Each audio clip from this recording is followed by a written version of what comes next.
Silky Beat.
I'm gonna say it right now.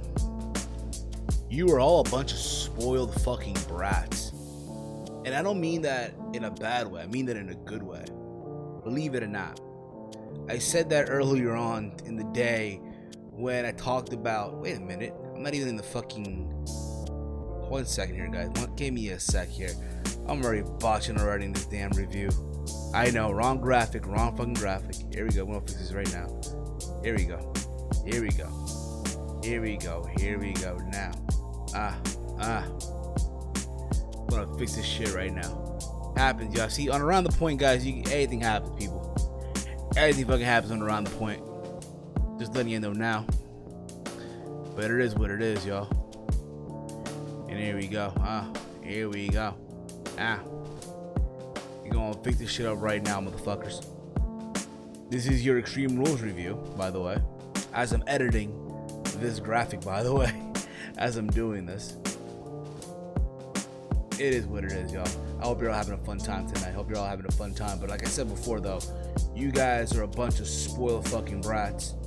And like I said before, I mean that in a good way. I don't mean that in a fucking negative way.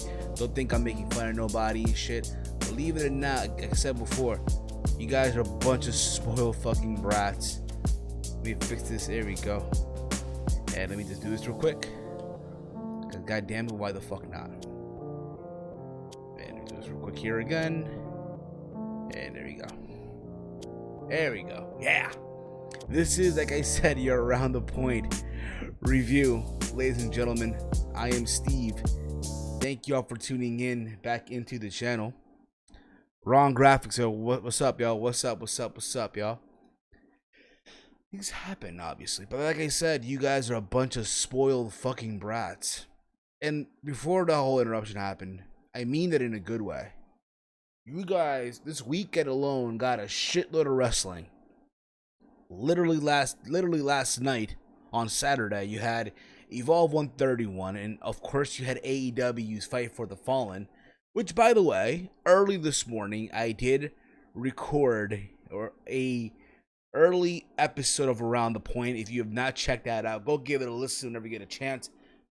I recorded for almost an hour where I talked about AEW's Fight for the Fallen, my thoughts on that show, and what I feel like is now the go-home show to All Out coming up in August. But this is obviously your Around the Point episode for Extreme Rules. This is Extreme Rules review, like I said. Just finished on the WWE Network, and I know a lot of people are upset right now. A lot of people are feeling some type of way, and as I guess you should, if you will, right? I guess it's if you how you feel, basically, right? Brock Lesnar is once again Money in the Bank. Is once again the Universal Champion. He cashed in on Brock Lesnar. He still basically cashed on on Seth Rollins at the end of the Extreme Rules match and all that fun. We'll get into all of that, okay? But guys, thank you all for tuning in. You can follow me on Twitter at HeelSteven. You can use the hashtag ATPoint so I know that you're interacting on Twitter and all that fun stuff. Before I move before I go any further, if you want to show the show some love, I'll leave a donation or so. I have the Streamlabs enabled. So down below in the description, guys, leave a donation. I have the Streamlabs enabled. It's like our super chat, if you will. I want to show the show some love, basically. It's completely optional. Go to streamlabs.com/HeelSteven. And if you are a YouTuber, if you're a podcaster, you want awesome graphics done for your respective YouTube channel or your podcast, hit up the homie himself, Salrex, who's responsible for this overlay that you're seeing, and as well as the thumbnail for, of course, for the early installment of Around the Point for the Fallen review, and as well for the Extreme Rules review. Okay, he is arguably the best graphic designer in the IWC. And if you don't believe me, you can ask Big Mike. You can ask JD from NY206. You can ask the Solomos. You can ask House of Glory and so many other people that has worked with Salrex in the past. I believe me when I say he is the best. He is the fucking best. Believe me when I say that, guys. So, I didn't get to watch anything on the kickoff show because I came back from work around 5-ish, had a couple errands, and I got home literally around 6:40-ish time, 6:50-ish. So I did hear that Drew Gulak retained the Cruiserweight Championship over Tony Nese. My bad, over Tosawa. And that was fine, I guess, for whatever it's worth. Again, I didn't watch the kickoff show, so there you go with that. I also found out the big shocker here that Shinsuke Nakamura defeated Finn Balor to become the new Intercontinental Champion. Again, I didn't watch the match, but I did hear about it, which kind of surprised me, honestly, because you would think that, okay, with Nakamura beating Balor on SmackDown, that they'll do like a 50-50 booking. Not even that, I'm surprised that this was put on the kickoff show, which really is a disrespect to the Intercontinental Championship. It really is. To me, this should be on the main card, but hey, you know what? Whatever. Overall, I'm gonna say this right now. I thought Extreme Rules as a whole was a pretty solid show. I know people are upset again that Brock cashed in. He's the new Universal Champion. It's back to the same old bullshit. But you know what, though? Besides that, I thought this show, honestly, was a solid show. I'm going to give it a pass. I'm going to give this show a C+, in my honest opinion. But I welcome your feedback. Guys, give me your thoughts in the Twitter, or if not in the chat, your thoughts on Extreme Rules, if you enjoyed the show or not. I welcome your feedback, okay? Also, if you want to sub to the chat, hit that subscribe button down below and all that fun stuff. So we kick off the main card. This really surprised me. They kicked things off with a tag team match of The Undertaker and Roman Reigns versus Shane McMahon and Drew McIntyre. I kind of get why they kicked off the show. I kind of understand, because the fact of, Undertaker at his age can't really go like he used to. So let's get this out of the way. All right, the Philadelphia crowd will lose their shit. Smarktown USA will go insane, which they did. Right? You have to think about it, right? Taker, say what you want about him, but his entrance is still the shit. I'm sorry, it really is. It's still the shit, and I mean that in a good way. Not the bleeding shit like Alex Marvez last night on Fight for the Fallen. Okay? And the match, for what it was, honestly, I thought it was a solid match. I'm not saying, oh my god, Taker was the fucking, oh my god, I put on a clinic, by no means at all. But Taker looked good here for the first time in a long time, I will say. This was completely better than his match in Saudi Arabia against Goldberg. Let's just be honest with that as well. But nonetheless, everyone, I felt like, again, had their moments here.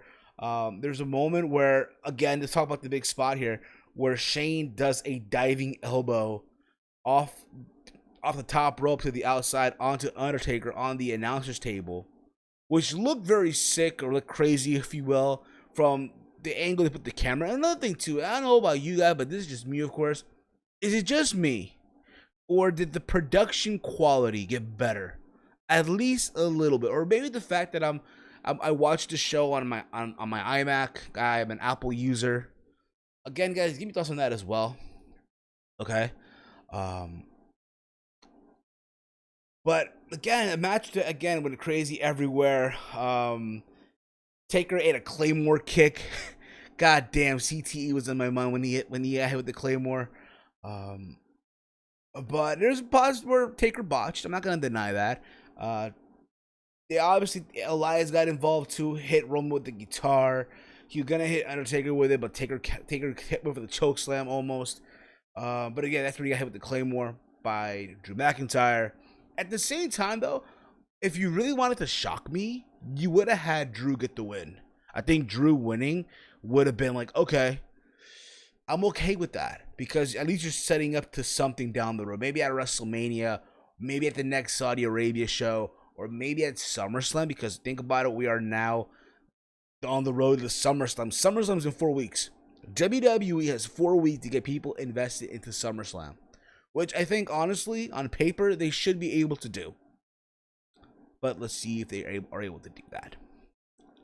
When it was all said and done, though, Undertaker pinned Shane McMahon somehow after a tombstone pile driver. Yeah, that was kind of like a little bit. After the match, though, you had Roman Reigns and Undertaker. I guess like they embraced, if you will, in some way, somehow. Like if you could read lips, almost like Taker said, "This is your yard now," and just like he just stayed in the ring. Roman left, basically, and that was it. That was the match itself. Again, Taker looked good here for the first time in a long time, if you want my honest opinion on that. Moving along here, guys. Okay, moving along. We had the tag team championship match. We had the Revival versus the Usos. This was honestly a very solid match, something you would have seen Monday Night Raw or any weekly television programming from WWE. Your traditional back and forth. There's a moment in the match, obviously, where one of the Usos went for the tag, but the referee didn't see, if you will. And I didn't see that spot in a long time in wrestling, if you will. So I think it was pretty cool to see that. I was not surprised about the result, though. I knew going in that the Revival was going to retain. I don't see the point of having the Revival drop the belts now to the Usos. Because honestly, I don't really care if the Usos are tag team champions anymore. Like, it was great on SmackDown, awesome, but honestly, I don't need to see it on Monday Night Raw. I really, really don't. I think, though, at the same time, the tag team division on Raw does need a little bit of more oomph, if you will. And fuck this wild card rule shit, okay?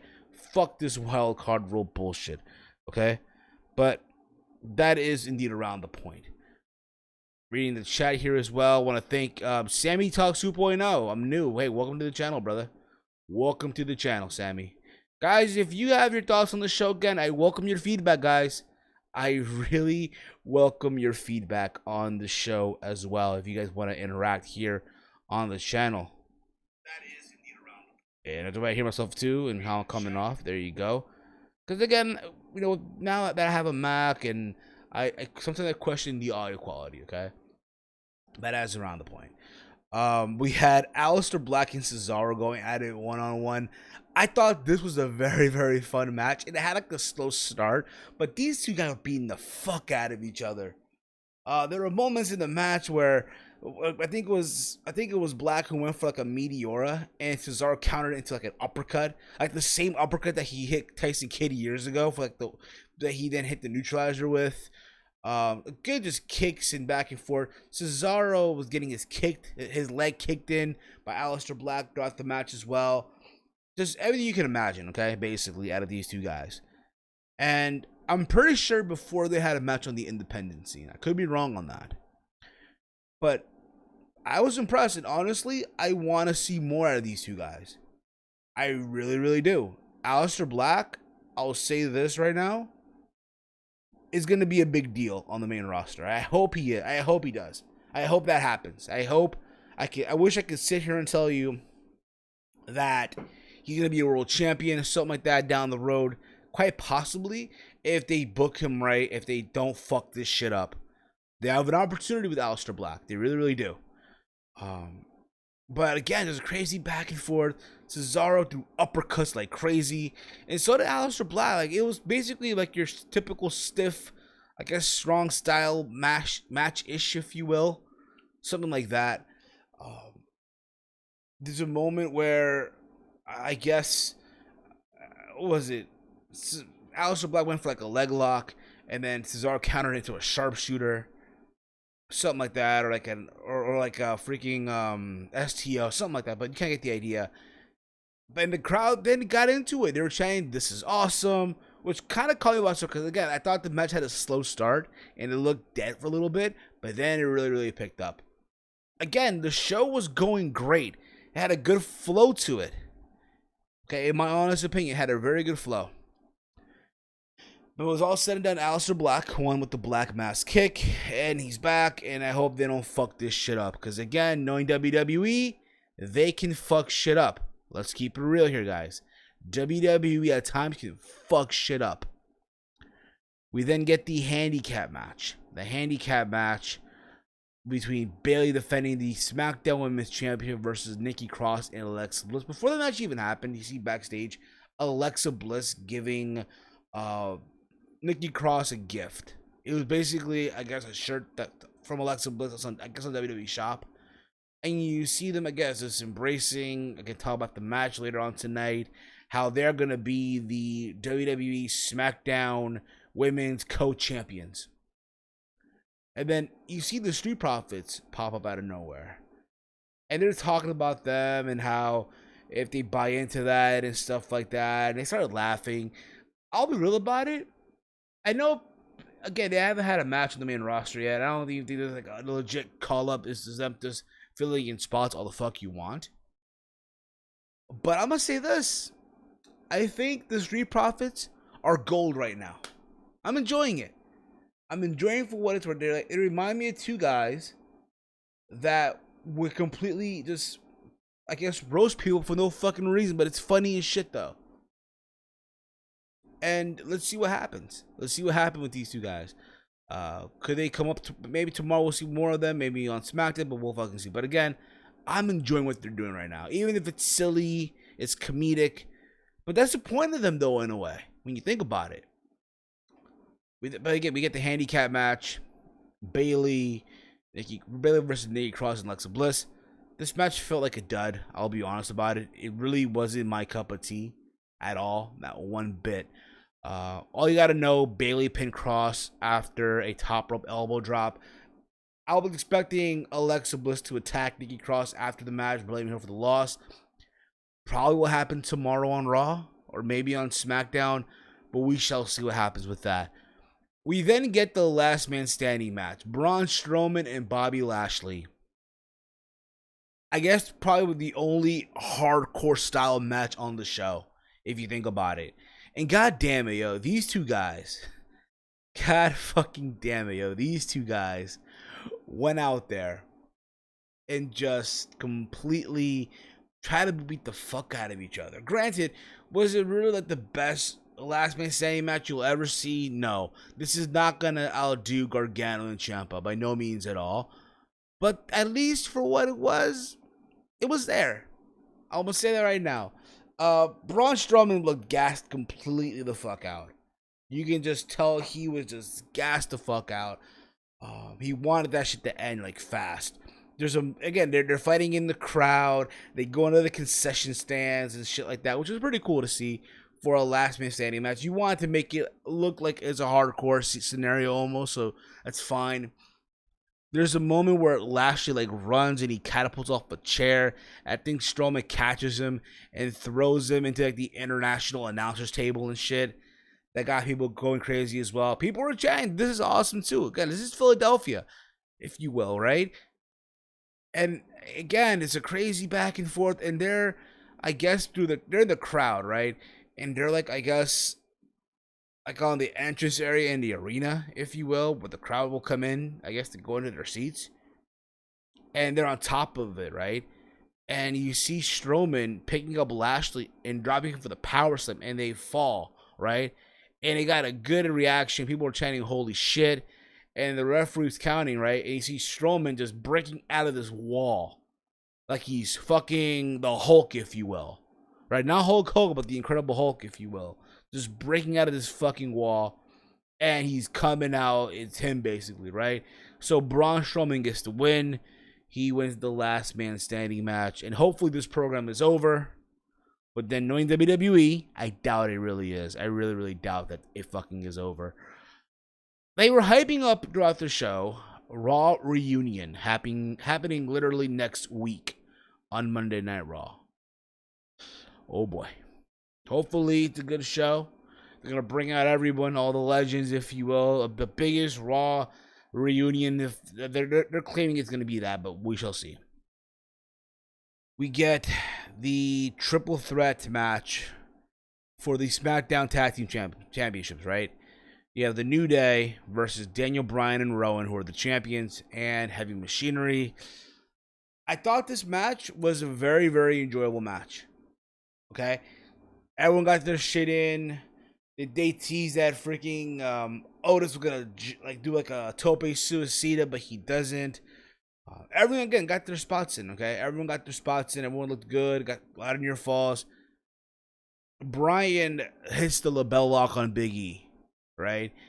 And as he's putting in the label lock, he then goes and grabs his arm, right? That Big E trying to use to get to the ropes, and pulls that back, and then he grabs a leg. Like I've seen Zack Sabre Jr. pull this move off in New Japan, almost. So Big E is screaming in pain, trying to reach to the rope, and for a second I totally forgot it's no disqualification. So basically, if he touched the rope or something like that, nothing was gonna happen. The referee was gonna still ask if he's gonna give up or not, and they basically got out of the ring or something like that.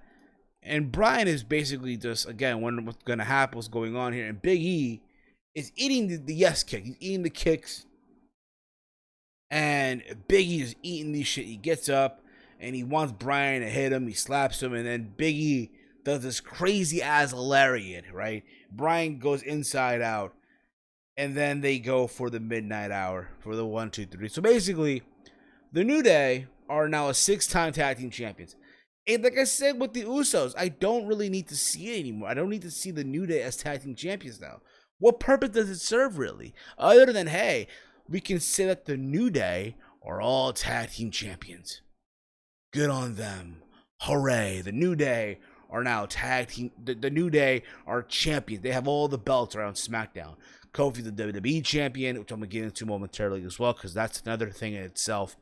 And then you have the New Day of Xavier and Big E, who are the tag team champions. So, oh my God, boy, joy! And they're going back into Gorilla. Kofi there to celebrate with them, and out comes Paul Heyman through the crowd. He grabs the mic, talks about how he's in Philadelphia. Philadelphia's he is Philadelphia. The crowd going crazy for this. They're chanting ECW, how he defines extreme, and all that stuff. But then he talks about Brock Lesnar could either walk out as the new WWE champion or Universal champion, and how, spoiler, Brock Lesnar will cash in tonight and will be either one of those champions and all that stuff. And again, got a good reaction, but it's one of those things where it's fine, it's cool. See Heyman there, awesome, right? We then get the U.S. Championship match, AJ Styles versus Ricochet. You have the club at ringside of both Gallows and Anderson. I thought this match, honestly, I'm not saying it was a bad match. I'm not going to say, oh, this was the worst thing I've seen. But I know these two guys can do better. Maybe it was timing, but I just feel like these two guys didn't really go their full potential. I feel like the two matches from Monday Night Raw were better than the match that we saw tonight, in my opinion. But yeah, the club getting involved. Ricochet took him out eventually. They did the whole thing. And I thought it was very funny, where I guess Ricochet does like a 450 splash, I guess, right? Hits Styles with it, goes for the pin, right? And right before the referee goes for the third count, right? Hits the canvas for the third time.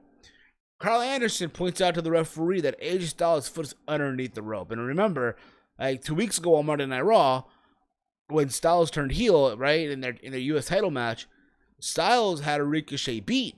But Ricochet had his foot underneath the bottom rope, and they had to restart the match, but Ricochet won. So they went back to that almost, right? But eventually, all this is said and done, and Ricochet couldn't, compete with the club here. He was outmatched, and eventually, they did this whole thing where he's on the top rope, and Gallows, like I guess he pulls him or grabs his leg, and Styles does a middle rope top rope Styles clash onto Ricochet for the 1-2-3. So now AJ Styles is once again the U.S. champion with thanks to the club. A part of me believes, again, this program will continue. Maybe going into SummerSlam, which I really don't mind, really. If that's what you want to do for SummerSlam, a Ricochet and AJ match, which I'm all for. But I do feel like, again, these two guys can do better. If you will, in my honest opinion. I feel you two guys can go out there and do a better job. Alright? Again, I'm not throwing shit at anyone by no means at all. But I just feel like it could have been way much better. Okay? Kevin Owens and Dolph Ziggler. This match ends in 14 seconds with a Stone Cold Stunner.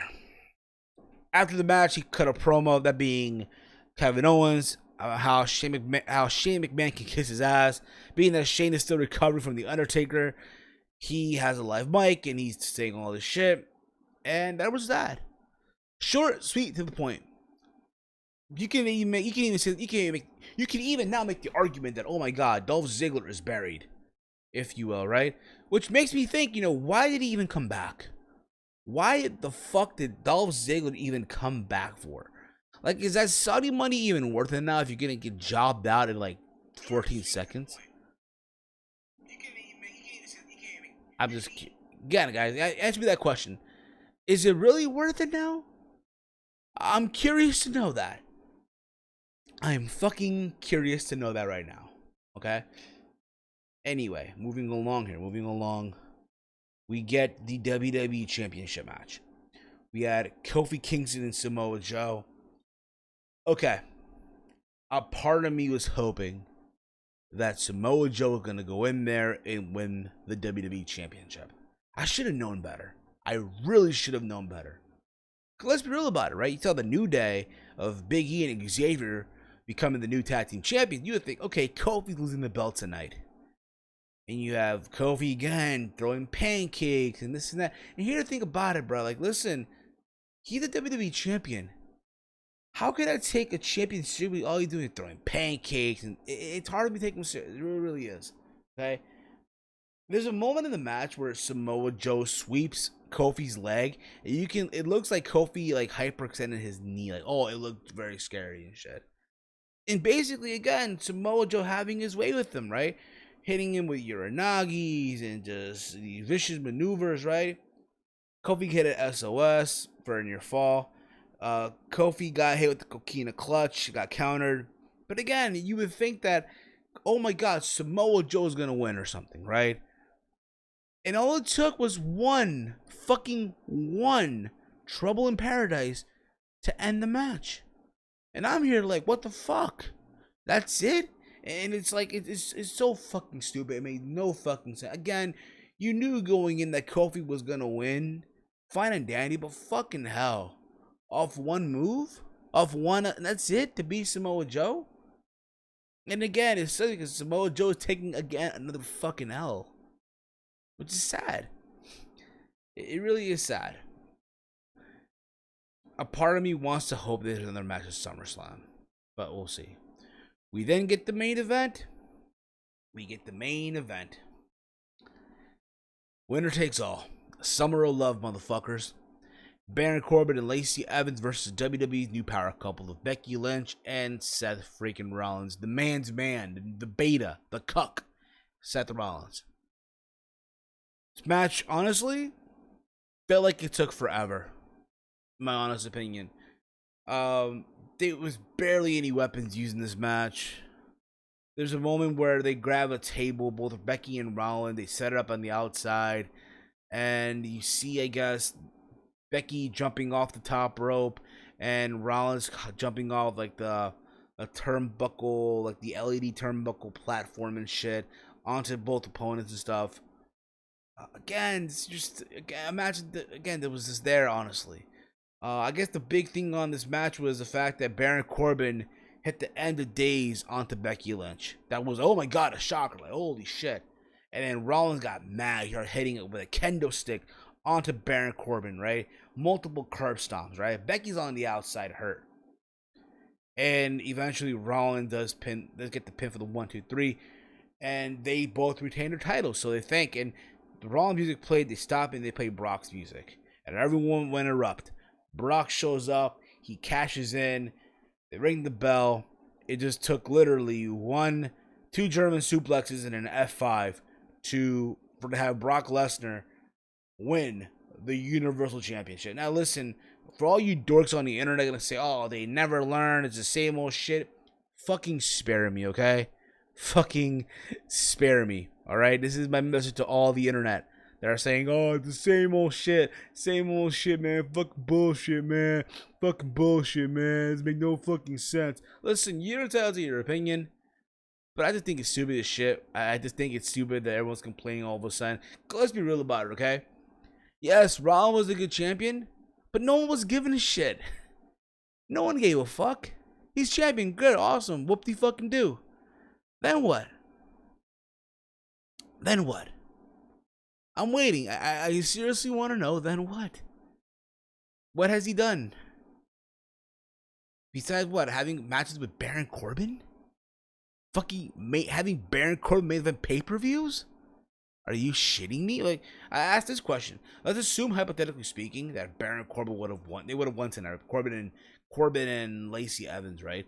Would y'all would have been happy as fuck if Brock would have cashed in on Baron Corbin? I guarantee y'all would have, right? Thank you, Brock. So I say, you know what? It's in a good direction. Yes, listen, Rollins is a good wrestler, all the fuck you want. He's someone that should be the champion, but I think at the same time though, right? Real shit, no one's giving a fuck. That's what it is. That's what it's come to. It's whole, like, you know, summer of love and them trying to force the shit of the power couple down your throat. It's sad. And what's gonna happen now, right? And let's keep it real too. Who thought for 1 second that, oh my god, yo, that Becky Lynch was gonna get involved with Brock? Can you imagine that confrontation of Seth Rollins and Becky Lynch? Just imagine how funny that shit would have been. Would have been fucking hilarious. It really, really would have been fucking hilarious. But let's see what happens now. Brock is now a 3-time Universal Champion, I guess, on the road to SummerSlam. Now, again, we don't know if Brock signed a new deal or not, anything like that. I mean, who's to say he drops it at SummerSlam, right? Imagine. You have to assume that he will, right? You gotta assume that SummerSlam is gonna be Rollins and Brock again, right, for the championship. I guess you're gonna have the man Becky Lynch try to, like, carry Rollins to a championship match or help him win a championship. Will the man get involved with Beast? Or I don't fucking know. But that was Extreme Rules. The internet's happy. The internet's upset. The internet's fucking. They're sad that Brock is champ again. But at the same time, I say this: you are all a bunch of spoiled fucking brats. And I say that in the nicest way possible. This weekend, you motherfuckers were spoiled. You motherfucker were spoiled like a bitch gets spoiled by the boyfriend's fucking paycheck. You had 3 shows this weekend. You had Evolve, you had AEW's Fight for the Fallen, and you had Extreme Rules. Which, again, I felt like was a solid show. I'm not going to say it was the best show of the year or anything like that, but a show that, again, I had zero interest in. Ended up being a solid show, and I think that's the WWE pattern here.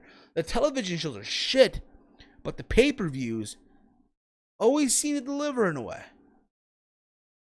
And I leave this to you guys. Give me your thoughts in the comment threads below. Did you feel like Extreme Rules delivered or not? And don't just say, oh, it didn't because of Brock. But again, give me your thoughts. I really want to know this shit. It can be in the comment thread of the video. Or for that, let me know on Twitter at HeelSteven. Use the hashtag ATPoint. Alright? But that's going to be it for me. I want to thank all of you for watching, tuning in. Whether it's the live feed or the playback. I apologize for the early technical issues there. With the old, not putting the new overlay. But hey, the new overlay's here. I want to thank again Salrex for making all this happen, guys. He is simply fucking amazing. He really, really is. And if you are a YouTuber, if you are a podcast, you want awesome logos, graphics, overlays done for your podcast or your YouTube channel, hit him up on Twitter at SRXGFX. Tell him that I sent you. He does graphic design, not just for myself, but for Big Mike, from Big Mike Wrestling Recap Show, JD from NY206, the Silent Monster, and so many other people as well. I have not yet watched Evolve, the 10th anniversary show. I will be watching it this week. I will do a late review then. That review will be late as shit. Probably Wednesday at the latest it'll be up. Okay? I do promise that. So if you're not subbed to this channel, what the fuck are you waiting for? Hit that bell icon, be notified when yours truly, this motherfucker right here, uploads a video, goes live, and all the other fun stuff. Alright? Follow me on Twitter at HeelSteven. As always, dorks, hate, comment, and subscribe. And until next time, y'all, I'm out like Janet's titties, and I am tired as shit. But this has been your Extreme Rules review here on Around the Point.